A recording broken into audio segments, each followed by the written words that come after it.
सरस्वती नमस्तुभ्यं।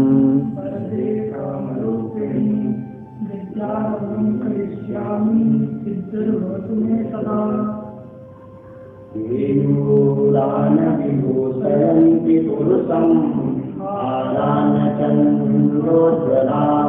न स्नानं न विलेपनं न कुसुमं नालङ्कृता मूर्धजा स्वान्नेकासमलं करोति पुरुषं या संस्कृता धार्यते क्षीयन्ते खलु भूषणानि सततं वाग्भूषणं भूषणं विद्यानामनरस्य रूपमधिकं प्रच्छिन्नभूतं धनं विद्या भोगकरी यतः सुखकरी विद्या गुरूणां गुरुः विद्या बन्धुजनो विदेशगमने विद्या परा देवता विद्या राजसु पूज्यते न धनं विद्या विहीना पशुः। राम हरि करि मरुत्कर्ता चन्द्रमा विद्वांस भगवानात्मा सप्ते पुण्यनायकाः समानुजेन विधेन वादस्ति श्रीगौरवदुस्तथा शुद्धता विद्यतरश्चैव द्वादशश्रीनायकाः ज्ञानन्ददीपयोर्वर्मा धनुर्वाणी जगन्सता मधुनाम मनोहारी दशेतानि पुंसते।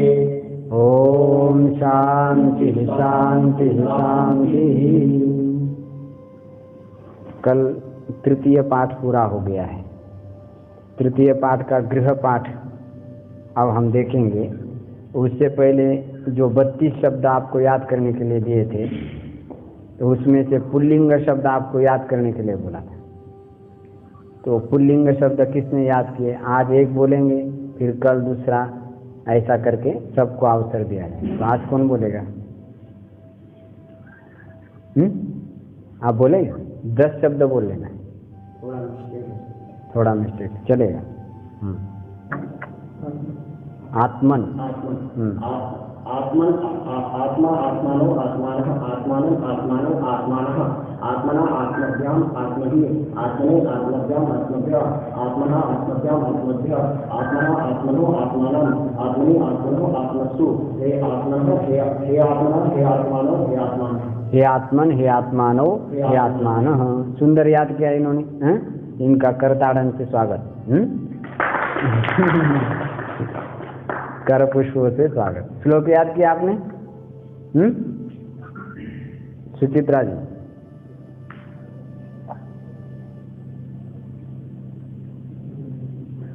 आवाज म्यूट खोलना पड़ेगा।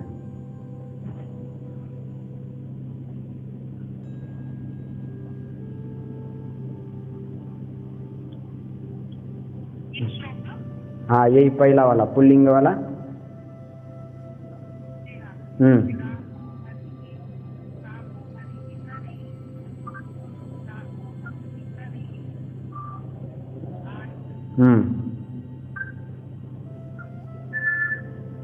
मरुद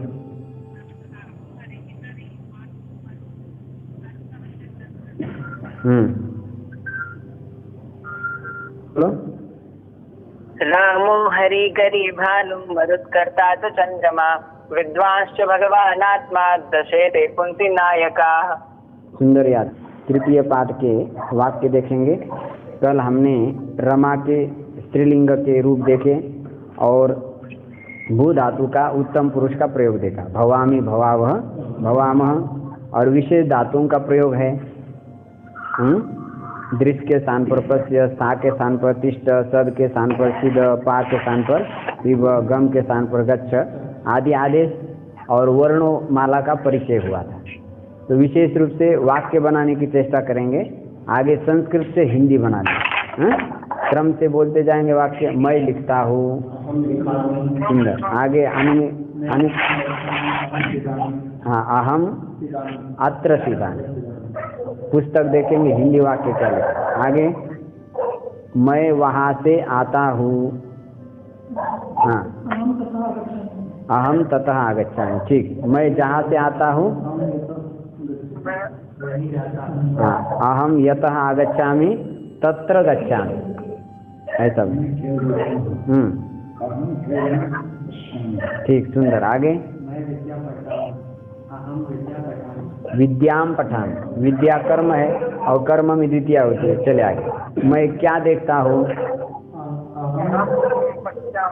ठीक, सुंदर। आगे बोलिए, क्या नाम है?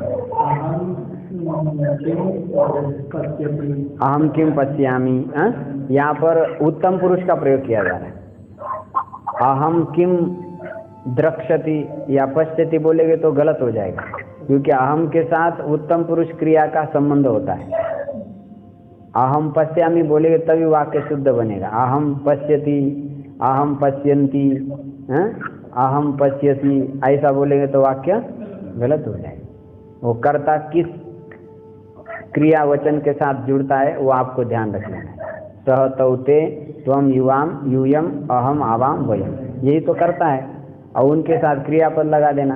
अब ये 10 पाठों में थोड़ा सा सरल है, आगे जाएंगे तो थोड़ा सा आपको चढ़ाई पर चढ़ना है, तो धापना नहीं उस समय। उस समय बढ़िया जो है तैयारी करके पीस करके बढ़िया रगड़ करके खा के आ जाना, फिर चढ़ाई में क्या दिक्कत है। चलो तो आगे क्या वाक्य है? मैं लता को देखता हूँ। सुंदर वाक्य बोल, अहम लताम पश्यामि। आगे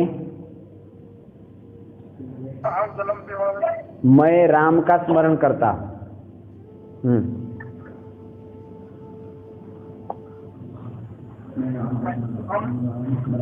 अहम रामम स्मरामि। देखो यहाँ पर राम का स्मरण करता हो, तो कर्म में कौन सा प्रत्यय लगा? हिंदी में का। ये पहचान होती है कि कर्म के साथ का की के लगता है, कर्ता के साथ नहीं लगता है। तो वर्तमान काल का यदि करता हो तो उसके साथ में नहीं लगता है। जब भूतकाल में कर्ता होता है, भूतकालीन क्रिया को करने वाला होता है, तब उस समय कर्ता के साथ नहीं लगता है। ये आप विशेष ध्यान रखें। जैसे एग्जाम्पल, राम ने पुस्तक पढ़ी। क्या वाक्य बोला? राम ने पुस्तक पढ़ी, तो यहाँ पर राम के साथ ने लग गया, लेकिन राम पढ़ रहा है, अब ने लगेगा क्या? क्योंकि वर्तमान काल की क्रिया है। राम पुस्तक पढ़ रहा है, ने नहीं लगता, कुर्ता के साथ कुछ नहीं लगता उसमें। जब भूतकाल की क्रिया की जाती है कर्ता के द्वारा, तब कर्ता के साथ हिंदी में क्या प्रत्यय लगता है? ने प्रत्यय लगता है। ये आप ध्यान रखेंगे। और कर्म भूतकाल में तो कहीं पर भी हो उसके साथ क्या लगेगा? का की के लग जाएगा। ये ध्यान रखें हिंदी में। अब कर्ता और कर्म दो विभक्तियों का परिचय चल रहा है और दो विभक्तियों के वाक्य चल रहे हैं, तो इसलिए आप ध्यान रखेंगे हमेशा कर्म में द्वितीया होती। आगे क्या वाक्य है? अहम राज्यम, नहीं, मैं राज्य जीतता हूँ। अहम राज्यम जयामि, बस सिंपल वाक्य है। आगे मैं जल पीता हूँ। मैं फूल सूंघता हूँ। हाँ, मैं पुस्तक पढ़ता हूँ। अहम पुस्तकम पठामि। सरल है। अच्छा, अब चलते ख में। ख में द्विवचन के वाक्य बनाने। कर्ता द्विवचन में रहेगा तो कर्ता के अनुसार क्रियापद भी द्विवचन में रहेगा। हम दोनों पाठशाला जाते हैं।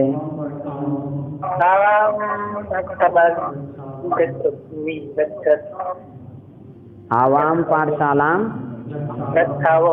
अब यहाँ पर थोड़ा आप ध्यान रखेंगे, जो गम धातु के योग में यदि कोई कर्म होता है, गम का मतलब चलना अर्थ है, वहाँ पर यदि कर्म होगा तो अब लगता है कि मैं पाठशाला में जाता हूँ, और सेंटेंस क्या लिखा हुआ है? हम दोनों पाठशाला जाते हैं। अब इसमें आप कंफ्यूज हो जाएंगे, हम क्या लिखे यहाँ पर? क्यों पाठशाला के साथ कोई प्रत्यय नहीं लगा हिंदी का, ना का लगा, की लगा, या मे पर नहीं लगा। तो ऐसे जगह पर आपको थोड़ा ध्यान देना है। यहाँ पर गमनार्थक धातुओं के साथ कोई भी शब्द होता है, या तो उसमें सप्तमी होती है या तो द्वितीया होती है। पाठशालायाम आप लिखेंगे तो भी ठीक है, और पाठशालाम लिखेंगे तो भी ठीक है।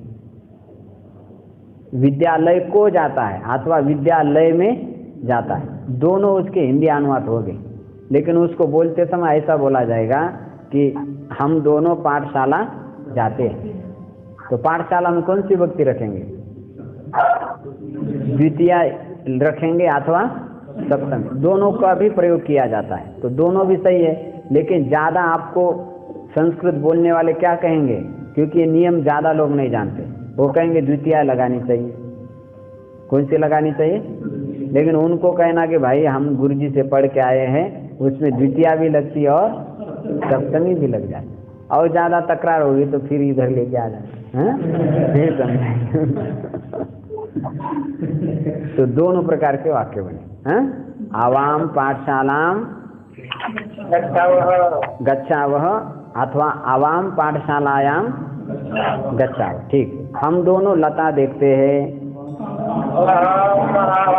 आवाम लताम गच्छावः। सुंदर। हम लोग सत्य बोलते हैं। वयम सत्यम वद। हम लोग यहाँ क्यों बैठे हैं? वयम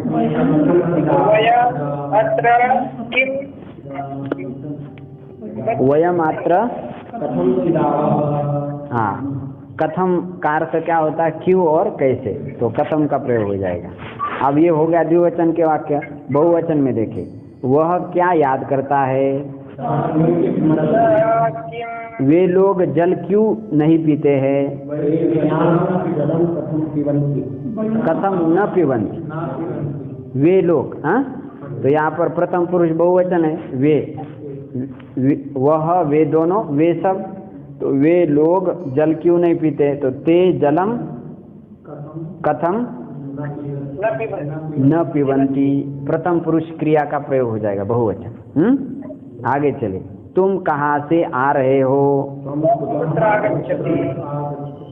त्वम कुतः आगच्छसि। क्वेश्चन मार्क है, प्रश्न है, तो उस समय संस्कृत में थोड़ा प्रश्न जैसा दिखना भी चाहिए। त्वम कुतः आगच्छसि, ऐसा भावाशय से उसको प्रकट कर लेना। आगे हाँ हाँ, वयम ततः न आगच्छामः। उत्तम पुरुष के बहुवचन का करता है, तो उसके साथ क्रिया भी बहुवचन के लिए, गच्छामि, गच्छावः, गच्छामः। आगे, मैं वहाँ से आ रहा हूँ। अहम वहाँ से के लिए क्या बोलेंगे? ततः, है ना? मैं वहाँ से आ रहा हूँ माने ततः आगच्छामि, ऐसा रूप है। इस प्रकार आप जो है, अब हिंदी वाक्य का संस्कृत अनुवाद कर चुके हैं। अब कुछ शुद्ध अशुद्ध वाक्य हमारे एक्सरसाइज के लिए ग्रंथकार दे रहे हैं।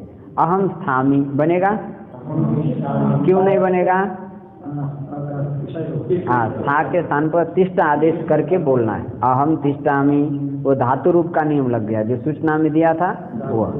पाणिनि महर्षि का एक बहुत बड़ा लंबा चौड़ा सूत्र है। जब लघु पढ़ेंगे आप, तब उसमें एक सूत्र आ जाता है। 11 धातुओं के स्थान पर 11 आदेश होते हैं। पा, ग्रा, ध्मा, सा, मान, दान, दर्शर्ति, सर्ति, सद, सदाम, पिब, जिग्र, धम, तिष्ठ, मन, धवसीय, सिदा। ऐसा लंबा 11 धातुओं के स्थान पर 11 आदेश। तो सूत्र याद करने में तो मजा ही है। सूत्र का मतलब क्या होता है? सूचनात् सूत्रम, जो इशारे से आपको बहुत कुछ बता दे, उसको क्या कहते हैं? सूत्र। पाणिनि महर्षि ने कितने सूत्र बनाए? 4000 सूत्र बनाए। 4000 सूत्रों में समुद्र इतना ज्ञान भरा दिया। अभी तो खोदते रहते लोग, खोदते रहते तो खत्म नहीं होता, इतना उसमें भर के रखा। एक पाणिनि महर्षि के दिमाग का अलौकिक आविष्कार उसको कहा। जो व्यक्ति उस व्याकरण को पढ़ लेता है, उसका दिमाग भी मोबाइल की फाइल की तरह हो जाता है। सब सेट रहता है उसमें, कहाँ कौन से फाइल में क्या रखा है सब समझ में आ जाता है। दिमाग यदि सूक्ष्म करना है तो फिर आस्था जाएगी, समझ देना पड़ेगा। चलो, तो सूत्र लंबे चौड़े याद करेंगे तो और दिमाग तीक्ष्ण हो जाता है। वयम दृश्यामः,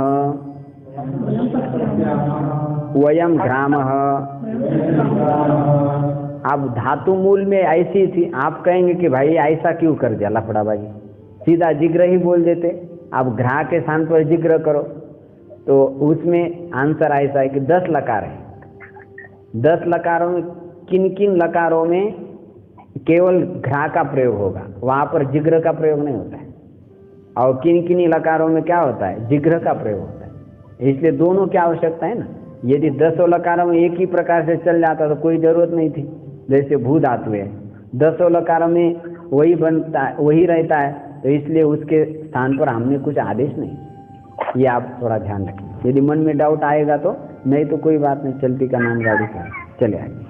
अहम जलम पामी, अहम जलम, वयम सदामः, बस आप समझ गए, बहुत होशियार है। शुद्ध करो और नियम बताओ। अहम दृश्यामि, आवाम स्थाव, वयम पामः, अहम सदामि। अहम सदामि का क्या बनेगा, सीदामी। सद के स्थान पर सीधा आदेश हो जाता है, सीदामी। पाठशालायाम गमामि, तो यहाँ पर पाठशालायाम गच्छामि अथवा पाठशालाम गच्छामि, ऐसा दोनों भी बनेगा। तो यहाँ पर ये ग्रंथकार सप्तमी लिख रहे हैं ना, तो इसीलिए लिख रहे हैं कि हम सप्तमी भी लिख सकते, पाठशाला में जा रहे, तो दोनों प्रयोग होते हैं। पाठशाला, गमामी का ही मुख्य चेंज करना है आपको। पाठशालायाम का करे तो ठीक, नहीं करे तो भी ठीक है, क्योंकि दोनों प्रयोग होते हैं उसमें। पाठशालाम गच्छामि, ये शुद्ध वाक्य बन गए। चले आगे। वयम पुष्पम घ्रामः, वयम जलम पामः, बस बन गए। ये बस आपको ध्यान रखना है। पहला पाठ आपने दिमाग में ठीक से पकड़ लिया, इधर क्या है वो तो आपके मुट्ठी का खेल है, केवल थोड़ा दाएं बाएं करके जोड़ देना उसमें। चलो आगे। आगे अभ्यास बना लेना है। क के जो वाक्य उसको बहुवचन में बदल लेना है। जैसा एक सेंटेंस देखते, मैं लिखता हूँ, हम लिखते, तो बोलो संस्कृत में वयम लिखामः, बन गया। इसी प्रकार ख के एक वचन में बनाओ। ख में द्विवचन में वाक्य, हम दोनों पाठशाला जाते हैं, एक वचन में क्या बनेगा, अहम पाठशाला, बस बन गया। आगे दृश्य, सद, सा, पा, घ्रा, लट के तीनों पुरुष के पूरे रूप लिखो। आप पूरे के पूरे 9 रूप लिख लेना आपको। जैसा एक रूप हम बोल के चेष्टा करते, पा के स्थान पर क्या आदेश होता है, पीब, तो बोलो पीब के रूप।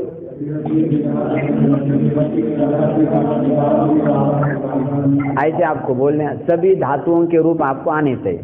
आगे चल करके हम संस्कृत बोले ना, भवान किम अद्य पीतवान, भवान किम पिबती, भवान किम दुग्धम पिबती, न अहम दुग्धम न पिबामि, अहम रसम पिबामि। तो पिब धातु का प्रयोग आ गया क्या है? हाँ, न तो मूर्ख मनुष्य अस्ति मध्यम पिबती, किम पिबती, मध्यम। भो मध्यम कथम लभते, स बलात् आनयति। इदानीं कोरोना कालः अस्ति, न लभ्यते, तथापि स बलात् आनयति च पिबति। मूर्खः मनुष्यः मदिरां पिबति, किंतु शुद्ध मनुष्यः रसं पिबति वा दुग्धं पिबति इत्यर्थः। समझ आया? इस प्रकार पीब का प्रयोग करें। एक एक धातु का हम प्रयोग करेंगे। संस्कृत भाषा मधुरा भाषा, कैसी भाषा है, मधुर भाषा है। तो मधुर भाषा का हम ठीक से प्रयोग करेंगे तब वो आ पाएगी। समझ करके करना पड़ेगा, नहीं तो क्या है, अनुस्वारम देतम संस्कृतम होतम, ऐसे करते हैं, ऊपर अनुस्वार लगा दे बस संस्कृत क्या है, ऐसा करते ही नहीं। तो ऐसा नहीं कर। तो आगे देखें, इसलिए समझ करके थोड़ा थोड़ा ध्यान रखें। एक कुई क्यों कर रहा है, वो कनेक्ट नेटवर्क नहीं आ रहा। अच्छा, देखो वाक्य बनाओ। पश्यामि कट गया है, लगा दो फिर। पश्यामि, अच्छा ऊपर प्रथम पुरुष प्रथमा और द्वितीया में वाक्य बना लेना। जितने आकारांत शब्द है, जैसे बाला बाले, बालाहा बालाम बाले, इसी प्रकार आगे के आप चला ही लिए हैं। आगे देखिए वाक्य, पश्यामि, तिष्ठामि,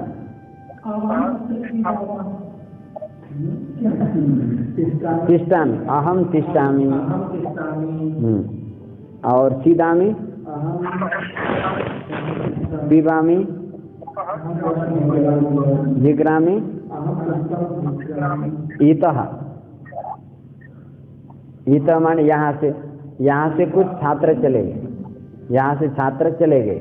ईतः छात्रा गच्छन्ति जाते, ततः वहाँ से आते हैं छात्राः आगच्छन्ति। ठीक, कुतः कहाँ से आते हैं? हाँ, कुतः छात्रा आगच्छन्ति, ऋषिकेशात् छात्राः आगच्छन्ति, ऐसा वाक्य। आप धीरे चल करके हम संस्कृत सीखेंगे बोलना, प्रैक्टिस तो करेंगे, लेकिन धैर्य रखेंगे तो नहीं तो कहेंगे तो ये तो क्या है, बहुत ही पढ़ते पहले पढ़ लिया, तब नहीं आएगा। श्रद्धावान लभते जानम, तो धीरे धीरे धैर्य रखे तो आएगा, नहीं तो नहीं आएगा। इसलिए हमने कहा शनै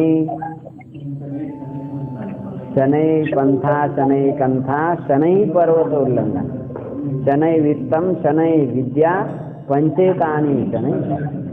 ये धीरे धीरे आएंगे, धीरे धीरे रे मना सब कुछ हो। माली सींचे सौगड़ा तब ऋतु आए फल होए। का तुरंत आज लगा दिया, फिर तुरंत दूसरे दिन चलो पुष्प दे दो, कहेगा भाई पागल हो गए क्या? नीचे तो जब आप पौधा लगाते हो तो पुष्प की प्रतीक्षा करनी पड़ती है। ऐसे जब हम धीरे धीरे पढ़ेंगे तब आगे संस्कृत उच्चारण का फल या पुष्प खिलने के लिए प्रतीक्षा करनी पड़ेगी, समय लग जाता है। चलो अब रिक्त, ये हो गया ना। रिक्त स्थानों में लट उत्तम पुरुष का रूप लिखे। अहम फलम, बहुत सुंदर।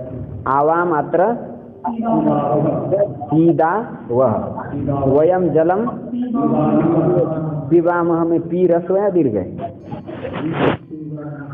पिबामह में रस्व है, पिबादेश रस्व है। ठीक। आवाम पुष्पाणि वयम ईश्वरम स्मराम। बस आप वाक्य बन चुके हैं। वाक्य बनाने में थोड़ी सी मेहनत करनी है, फिर बाकी के समझने में कोई कठिनाई। यदि नहीं समझ में आता तो पूछ लीजिए, आपको कोई परेशानी थोड़ी, आपको कोई परेशानी नहीं, केवल इतना समझना है कि हमको ये समझ में नहीं आया तो समझाने के काम हम करेंगे। एक बार नहीं आएगा, दो बार नहीं आएगा, तीन बार नहीं आएगा, चौथी बार तो आ ही जाएगा। चिंता क्यों कर रहे हो आप? हाँ, तो कई लोग डर लग जाता है कि आप क्या करें, पकड़ में तो कुछ नहीं आ रहा, समझ में कुछ नहीं आ रहा। मेहनत थोड़ी बढ़ानी पड़ी। करत करत अभ्यास जड़मत होती सुजा, रसरी आवत है जावत है सिल पर पड़त। जब इतना बड़ा पत्थर के ऊपर भी निशान पड़ सकते तो हम पत्थर से गए गुजरे क्या? हैं? हम तो आज से सब समझ लेते हैं किधर क्या रखा है, किधर क्या नहीं है। चल आगे चौथे अध्याय का विचार कर लेते हैं। चौथे अध्याय में सीधे धातुएं दे रहे है ना। देखो हंसते खेलते चलेगा तो मजा आएगा ना। अब वो एक दूसरे मुंह लटकाए बैठे और तो क्या होगा पता। मुंह लटकाओ मत करो, हंसते रहो, जिंदगी फ्रेश रहती है। जो आदमी हंसता नहीं ना, हमेशा गंभीर रहते, वो 12 बजे रहते हमेशा हैं। देखने से ही पता चल जाता है। हंसते भी रहना चाहिए आदमी। लाफिंग थेरेपी एक आयुर्वेद में मानी जाती है। कौन सी थेरेपी? लाफिंग माने क्या है? हंसना। दिन में एक बार बहुत खिलखिला के ठाका लगा करके हंसना।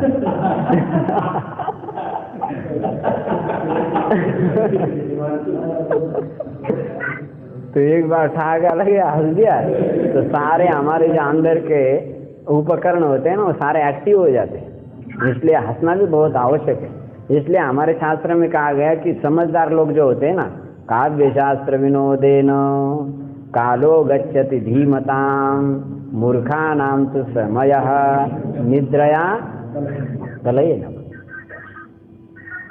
होशियार मनुष्य का समय किसमें चला जाता है? काव्य शास्त्र विनोद।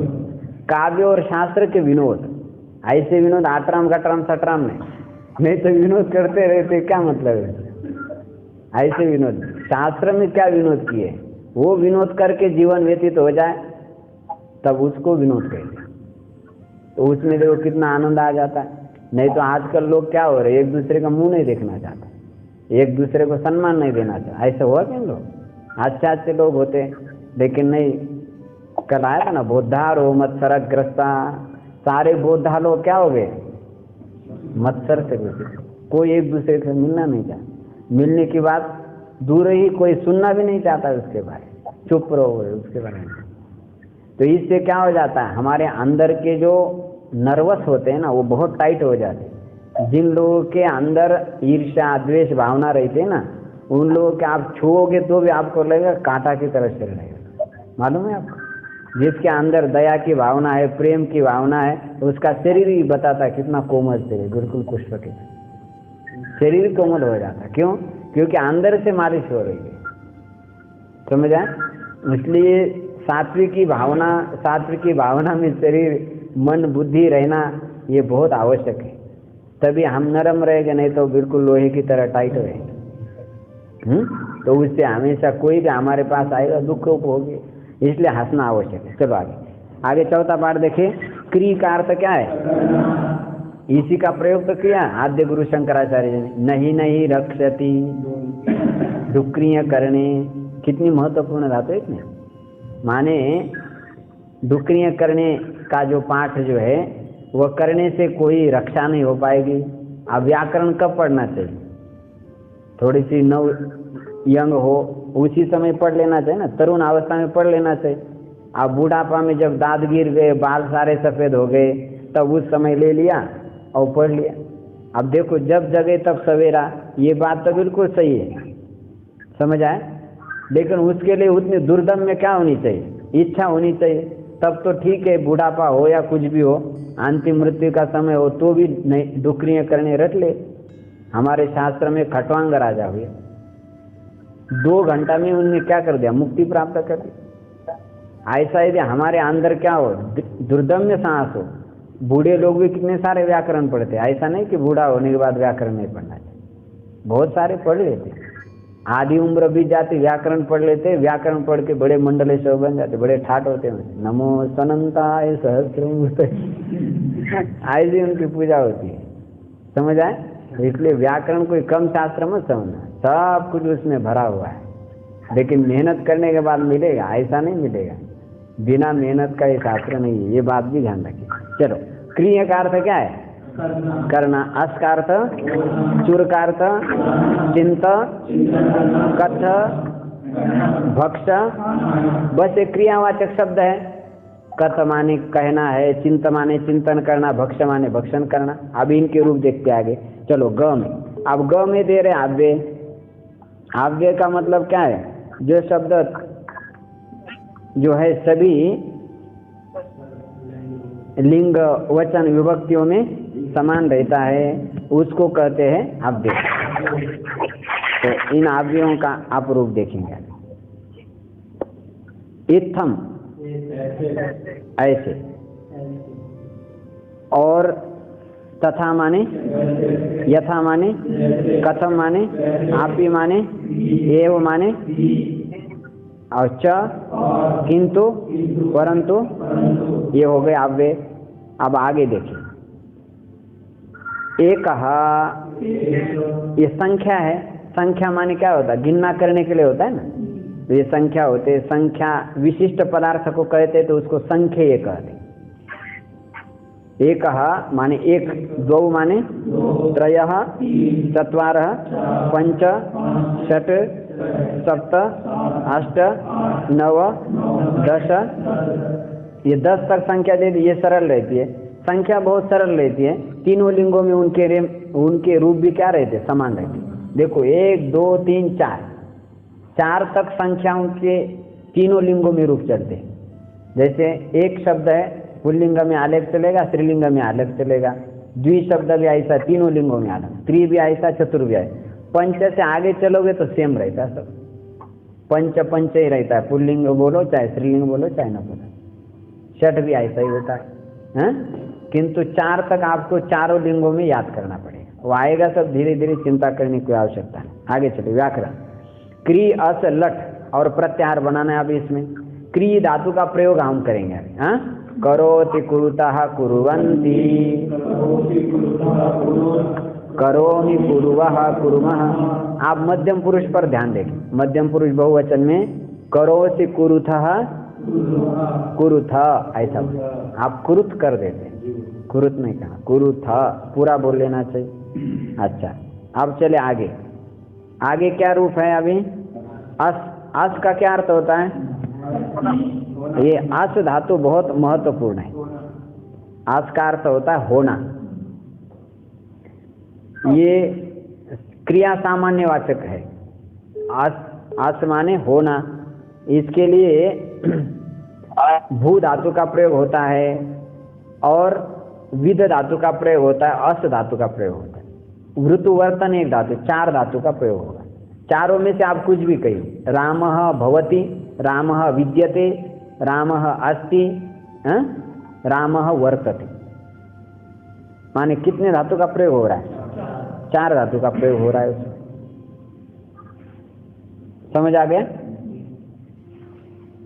माने एक के लिए आप 4 धातुओं का प्रयोग कर सकते हैं। किसका किसका?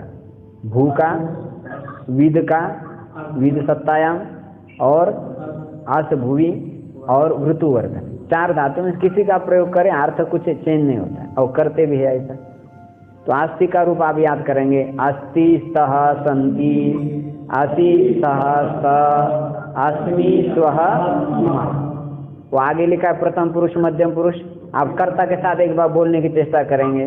स अस्ति तौ सः ते त्वम् असि युवां यूयम् अहम् आवाम वयम। ऐसे क्री के साथ बोलो अनिकेत, क्री के साथ लगा करके बोलो, कर्ता लगा कर। हाँ हाँ,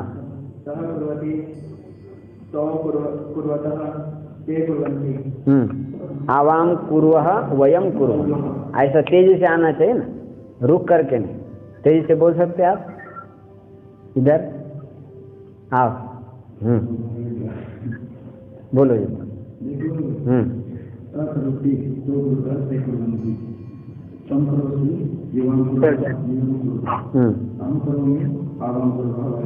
ऐसा तैयार करें। आगे चले। चुर आदि धातु के निम्नलिखित रूप बना करके भवति की तुल्य रूप चलाने। जैसे चुर है तो क्या बनेगा? और चिंता, कथ, भक्ष। बस इन क्रियाओं का आप चलाते जाइए। अभी तक कुछ क्रिया आपको आ चुकी है, लगभग 30-40 क्रिया हो चुकी है। आप देखिए आगे। आप प्रत्याहार बनाने के लिए 14 माहेश्वर शूद्र को शुद्ध स्मरण करें। प्रत्याहार आप समझते हैं ना? प्रत्याहार का मतलब होता है संक्षेप। प्रत्याहार का क्या अर्थ होता है? संक्षेपीकरण को प्रत्याहार कहते हैं। माने बहुत सारे वर्ण होते हैं, वो कम शॉर्ट फॉर्म में आप कहें, उसको क्या कहते हैं? प्रत्याहार कहते हैं। ऐसे प्रत्याहार हम भी बनाएंगे। किससे बनाएंगे? जो माहेश्वर जो 14 सूत्र है उससे बनाएंगे। पहले माहेश्वर सूत्र याद होनी चाहिए आपको। व्याकरण का जो मुख्य प्राण कहा गया है उसको माहेश्वर सूत्र को कौन से याद है आपको? बोलिए, धीरे से बोलो। आई उन री ऋक ए ओम ऐ औच हय वरट लन यामंगननम झभय घड़धस जब घड़धस खप छठ थ तौ कपय चस सर हल। ये माहेश्वर सूत्र है। माहेश्वर माने शिव जी के द्वारा प्राप्त हो गए थे। शिव जी ने आपने डमरू बजाई 14 बार। पानी महर्षि जब आपने गुरुकुल में गए तो बड़े मंद बुद्धि थे, व्याकरण पढ़ने के लिए दिमाग ही नहीं लग जाता। गुरुजी पढ़ाते, भाई देखो अ ई उ ये स्वर होते, अच्छा व्यंजन होते हैं, ऐसा उत्तर देते। इतने जड़ बुद्धि। स्वर को व्यंजन और व्यंजन को स्वर समझ लेते। अब इतना दिमाग जो डल हो गया। एक दिन प्रश्न पूछा ऐसे, गुरुजी बैठे थे, बोले बोलो इक्वेनिटी का क्या अर्थ है? अब फट से वार्तिक कार्य जो है कात्यायन जी उत्तर दिए, पानी में से उत्तर ने बड़े खिन्न हो गए। यार ये वार्तिक कार्य जो है कात्यायन बड़ा होशियार है, क्या किया जाए? वो आत्महत्या करें और दूसरा कुछ करें। और माता जी ने पकड़ा, क्या कर रहे हो तुम? आत्महत्या करते। आत्महत्या से तो कोई पाप नहीं। तो बोले क्या करूं, ये तो बहुत मेरा इंसल्ट कर देता हर दिन तो माता जी तो माता जी होती है। उसने कहा देखो तुम यहाँ से हरिद्वार चले जाओ, वहां जाकर के खूब तपस्या करो। तपस्या किम न साध्यति, आदमी को तपना चाहिए, कुछ भी हो जाए तपो। तप करने से क्या है, सब कुछ मिल जाता है। जैसे आजकल लोग होते हैं कि नहीं, कुछ भी हो जाए मौन धारण कर लेते या खाते नहीं, अनशन कर लेते, सब कुछ मिल जाता, सब आके सेवा कर लेते। ऐसा तप करो, व्याकरण क्या सब कुछ विद्या के सम्राट बन जाओ। अच्छा बोले ठीक है, तुरंत आ गए इधर सप्त सरोवर है कि नहीं हरिद्वार में, वहाँ जाके तपस्या करें। और उसी समय उनका भाग्य अच्छा, सनक सनंदन सनत कुमार आदि जो 4 भाई है छोटे, वो भी अपना जाप कर रहे थे, नमो भगवते वासुदेवा, शिव जाए खड़क से जग गए, उनका भाग्य खुल गया। शिव जी ने अपना तांडव नृत्य शुरू किया, धड़ाम धड़ाम गड़ाम गड़ाम, और डमरू बजा गड़गड़ गड़गुड़ गड़गड़ गड़गुड़ गड़गुड़ गड़गुड़, उसी में से सूत्र निकल ऋक एवं 14 सूत्र सुनाई दिए सनकादिकों को। पानी महर्षि ने थोड़ी सी झलक सुनी, और झलक सुनते पानी महर्षि दिमाग ही खुल गया, और फट्टा से लिखने लिए 14,000 सूत्र लिख डाले। अरे क्या चमत्कार हो गया! पानी महर्षि ने 14 सूत्र सुन करके कितने सूत्र बनाए? 4,000 सूत्र बनाए। ऐसा दिमाग उनका खुल गया। तो शिव जी के द्वारा ये सूत्र उनको प्राप्त हो गए। शिव जी ने यद्यपि सनकादिकों के लिए बनाए थे, लेकिन पानी महर्षि ने प्राप्त किया। तो पानी महर्षि का व्याकरण कितना विशेष है, लौकिक अलौकिक सकल प्रकार के शब्द उस व्याकरण से सिद्ध हो जाते। इतना महत्वपूर्ण व्याकरण के आधार ये सूत्र माने जाते हैं। कौन से सूत्र? ये पानी महर्षि के सूत्र इतने महत्वपूर्ण है, तो उनको आप ठीक प्रेम से पढ़ें। और शिव जी का आप अभिषेक भी कर सकते हैं, ताकि शिव जी है जो है विद्या कामम तो गिरीशम है ना, जिसको विद्या चाहिए उसको गिरीश की सेवा करनी चाहिए। गिरिजा के पति है क्या नहीं, पहाड़ के पति है, तो इसलिए उनकी सेवा कर लेनी चाहिए। तो विद्या का स्रोत सारी विद्याएं किससे मिलती है?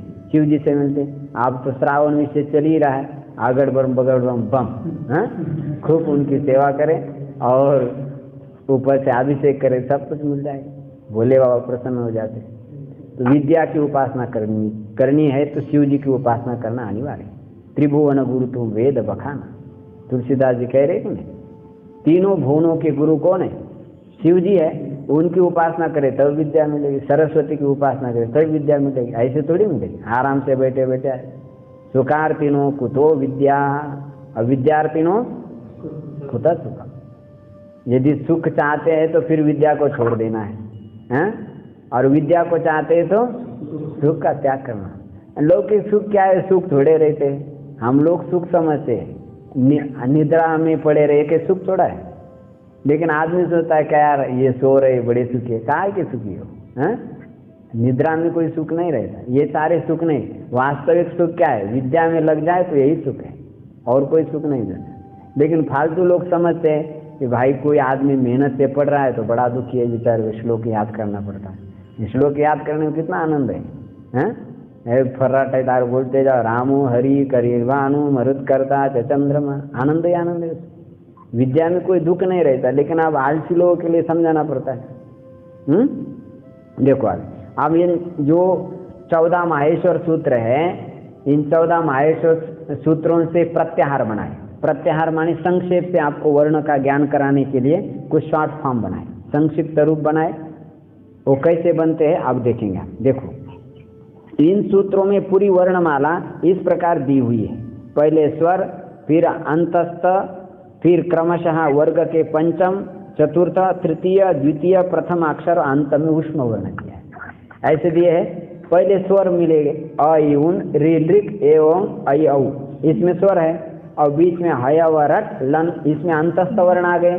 फिर आ गया यमंगन वर्ग के पंचम वर्ण, फिर झवय घड़दश चतुर्थ, जबगड़दश तृतीय, खप चटत चटत कपय में प्रथम और द्वितीय वर्ण आ गए, और फिर लास्ट में ऊष्म वर्ण आ गए श श स। बस यही इतना परिचय है। कितने वर्ण है इसके अंदर? 42 वर्ण है, 9 स्वर है और 33 व्यंजन है। बस इतना परिचय हो गया। अब कैसे बनाते देखो आगे। प्रत्याहार का अर्थ होता है संक्षेप में कथन। संक्षेप में कहने को क्या कहते हैं? प्रत्याहार कहते हैं। इन सूत्रों से प्रत्याहार बनाने के नियम ये है, सूत्र के अंतिम अक्षर न का अंग प्रत्याहार में नहीं गिनाए जाते हैं। अंतिम अक्षर प्रत्याहार बनाने का साधन है। जैसे अंतिम अक्षर ले लो आप, कहीं भी कौन सा अंतिम अक्षर लेना है। 14 सूत्रों में अंतिम अक्षर 14 है, कितने हैं 14, तो उनमें से कोई भी एक ले लो आप। जैसे आज प्रत्यार बनाना है, अय उच में च ले लो, और आदि में अय में अयु में अ है, मिला दो, क्या बन गया अच। अब इस आच में कितने वर्ण आएंगे 9 आएंगे, अयु रील री ए ओ अय औ, ये आ जाए। बीच वाले जो सूत्र के अंतिम जो वर्ण है उसको नहीं लेना, क्योंकि वो तो केवल प्रत्याहार बनाने के साधन है, और साधन को अंदर नहीं लेते। जैसे आप चप्पल के द्वारा चलते हैं, चप्पल पहन करके, तो चप्पल चलने का साधन है, न कि घर के अंदर उसको पूरे जो है जहाँ मूर्ति रखी वहीं पर रख दिया, ऐसा होता है क्या? वो केवल दरवाजे तक रहे, क्योंकि वो क्या है चलने का साधन है। तो चलने के साधन को यूज एंड थ्रो, जहाँ पर उसको यूज कर दिया वहीं पर रख दिया, समझ है? ऐसे जो अंतिम वर्ण होते हैं उसको केवल प्रत्याहार बना देना, बस वही रखना, उसको गिनना नहीं। आज कहते ही 9 स्वर आ गया और आकार अपना चुप बैठ गया, शांत बैठ गया, उसको नहीं गिनना है। देखो आगे स्पष्ट हो जाएगा। अंतिम अक्षर प्रत्याहार बनाने के साधन है। जो प्रत्याहार बनाना हो उसके लिए प्रथम अक्षर सूत्र में जहाँ हो वहाँ ढूंढना चाहिए। अब कोई भी प्रत्याहार बनाना है, जैसे हल प्रत्याहार बनाना है, हल में देखेंगे लास्ट में लकार है, हल 14वां सूत्र है ना, और हय और रट में आदि में ह है, बस मिला दो, हल बन गया। हल बनाते बीच में कितने वर्ण आ जाएंगे 32 और ह 33 वर्ण आ गए। हल में कितने वर्ण आ जाएंगे? और दूसरा प्रत्याहार एक अल बनाएंगे, लास्ट में हल में ल है, अय उनमें अ है, अल प्रत्याहार बनाए, स्वर भी आ गए, व्यंजन भी आ गए। स्वर 9 है और व्यंजन कितने 33 और 9 कितने हो जाएंगे 42 हो जाएगा। समझ आ गया? तो अल प्रत्याहार में कितने वर्ण आ जाएंगे 42, और आज प्रत्याहार में और हल प्रत्याहार में बस मुख्य 3 प्रत्याहार है। आगे वैसे 42 प्रत्याहार बन जाते सारे, जो लघु में आप पढ़ेंगे तो और विशेष स्पष्ट होगा। अष्टाध्याय में लगभग 42 प्रत्याहार का प्रयोग किया गया। ऐसे इनसे बहुत सारे प्रत्याहार बन जाएंगे, लेकिन जितना काम के उतने तो बनाएंगे। अब आपके पास खूब दाल है, चावल है, सब कुछ है, एक ही दिन में सब बनाओगे नहीं, बस जितना आपको आवश्यक है उतना बनाएंगे। ऐसे माहेश्वर सूत्र से करोड़ों खरबों बन जाएंगे। जैसे आजकल मोबाइल के नंबर होते हैं ना, कितने नंबर बनेंगे उससे, आप कितने के अभी भी बनते ही जा रहे हैं। ऐसे 14 सूत्र से कितने प्रत्याहार बनाओगे? बहुत सारे बन जाएंगे, लेकिन काम के कितने हैं? बस उतने बनाएंगे, ज़्यादा नहीं बनाएंगे। बिना मतलब समय क्यों वेस्ट करें? 4 रोटी चाहिए 4 ही बनाओ, बिना मतलब बनाते 100 बोले कौन खाएगा? कोई नहीं, क्या करोगे? बाकी व्यस्त जाएगा। तो ऐसे व्यस्त नहीं बनाना, जितने आवश्यक है उतने प्रत्याहार बनाएंगे। देखिए आगे, वहां अंतिम अक्षर सूत्र के अंतिम अक्षरों में ढूंढिए, बीच के सारे अक्षर उस प्रत्याहार में माने जाएंगे। जैसे अल प्रत्याहार, अ से लेकर अंतिम तक, प्रारंभ में अ है, अंत में ल है, बल गया, अल पूरी वर्णमाला आ गई। अच अ से अय से चकार तक अर्थात सारे स्वर। हल ह से हल के ल तक अर्थात सारे व्यंजन आ गए। इसी प्रकार एक दूसरा प्रत्याहार है अक प्रत्याहार। अक में रील रिक में क है और अय उनमें अ है, मिला दीजिए तो कितने स्वर आ जाएंगे उसमें? अ ई उ रील री, कितना आ जाएगा? 5 आ जाएगा। अय उनमें 3 है, रील री 5 आ गए ना, 5 आ जाएगा। चलो इक प्रत्याहार बनाएंगे, इक में कितने वर्ण आएंगे? 4 आ जाए, ई उ रील री 4 आ गए। यन में यन प्रत्याहार बना दिया। यन में कैसा बने? हय व रट लन, हय व रट में य है और लास्ट में न। देखो आदि वर्ण आप कहीं से भी पकड़ सकते हैं, लेकिन अंतिम वर्ण जो होगा वो अंतिम का ही पकड़ना है सूत्र में। अब हय व रट में यह दूसरा है, लेकिन इसको आदि एक ले लिया, लन में लास्ट में न है, मिला दिया तो कितने वर्ण आएंगे? 4 वर्ण आएंगे। ऐसे किस प्रत्याहार कैसे भी उठा सकते हैं, लेकिन अंतिम जो जोड़ना है वो 14 सूत्रों में से अंतिम ही ले लेना है, और किसी को नहीं लेना ऐसा ही। और उसको प्रत्याहार बना करके बाद में छोड़े। हाँ, चर भी बन जाएगा। हाँ, अभ्यास चर्चा में चर, हाँ चर भी बन जाएगा। क्या है, मैंने कहा ना बहुत सारे बनाएंगे, लेकिन महर्षि ने जितने बनाए उतने ही बना लेना, नहीं तो आप चर टूर भर मर सब बना लेंगे तो परेशानी हो जाएगी। तो इसलिए हमने सावध किया आपको, आप तो सब बनाने में माहिर हैं।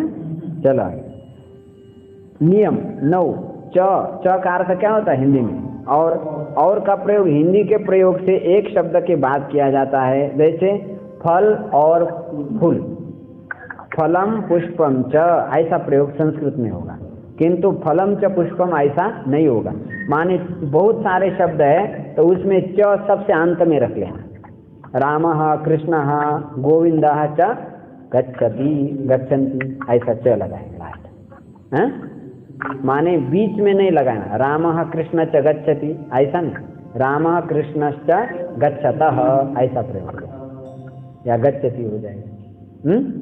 तो च का प्रयोग हमेशा दो शब्दों के बीच में नहीं, दो शब्दों के बाद में रखेंगे, उसका अर्थ हिंदी में बीच में हो जाता है, फल और पुष्प। इस प्रकार आप इस पाठ को समझ गए, आप इसका चिंतन कर लीजिए, वाक्य बना के आ जाए। हाँ, फल और पुष्प। हाँ, अंतिम मंगलाचरण। संगच्छध्वं संवदध्वं संवो मनांसि जानतां, देवा भागं यथा पूर्वे संजानाना उपासते। ओम शांति शांति शांति।